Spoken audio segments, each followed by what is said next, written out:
प्रणाम। एक विनती है आपसे। कहिए राजन।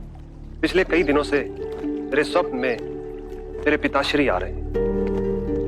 मैंने ब्राह्मणों से भी इसका अर्थ पूछा तो उनका कहना था कि तुम्हारे पिताश्री को शांति नहीं मिली, उनके लिए पूजा करनी हो, यज्ञ संपन्न करना होगा। आप तो परम ज्ञान का स्वरूप है, तो विनती है आपसे कि पूजा विधि आप ही के हाथों से हो, जो मेरे पिताश्री तक पहुंचे, उन्हें मुक्ति मिले, जीवन मरण के इस चक्र से वो मोक्ष पाले।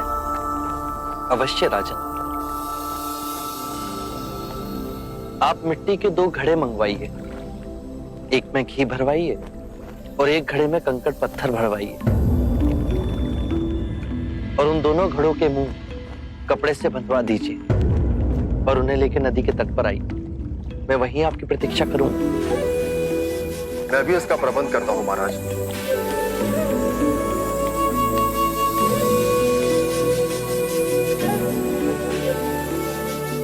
महाराज, अब आप इन दोनों घड़ों को पानी में डाल दीजिए।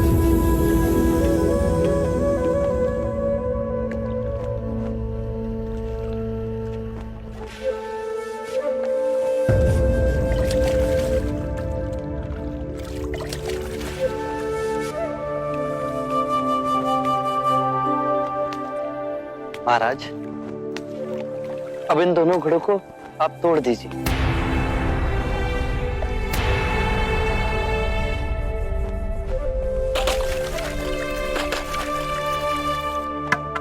महाराज, अब आप ध्यान से देखिए कि ऊपर उठ पानी पर तैरने लगा।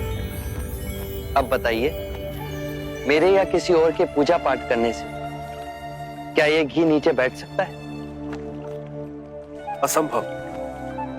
ये तो घी का स्वभाव ही नहीं। सत्य कहा आपने। उसी प्रकार किसी भी पूजा पाठ, विधि विधान, कर्म कांड के द्वारा पानी के अंदर डूबे हुए कंकड़ पत्थर क्या ऊपर आ तैर सकते हैं?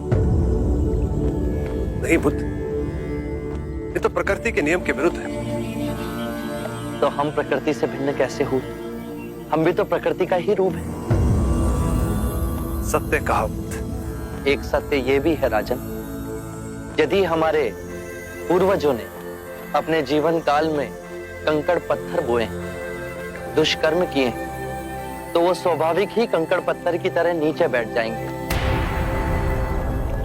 और यदि उन्होंने अपने जीवन काल में सत्कर्म किए तो स्वाभाविक ही घी की तरह ऊपर आ तैरने लगेंगे।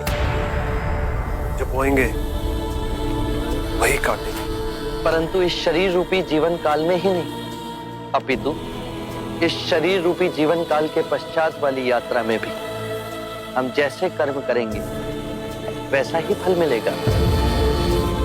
अब बताइए, इस प्रकृति के नियम को कोई पूजा पाठ, कर्म कांड, विधि विधान, यज्ञ हवन मिटा सकता है?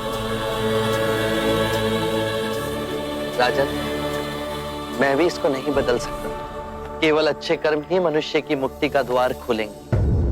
ये कैसी तलवार है आपके हाथ में, जो एक क्षण में सारे झूठ काट केवल ज्ञान को प्रकाशित करती है? ना जाने कितने जन्मों और भटकता में यदि आपकी कृपा ना होती, इस एक क्षण में आपने अपनी अदृश्य तलवार से मेरे अहंकार का सर भी काट दिया। धन्य है प्रभु।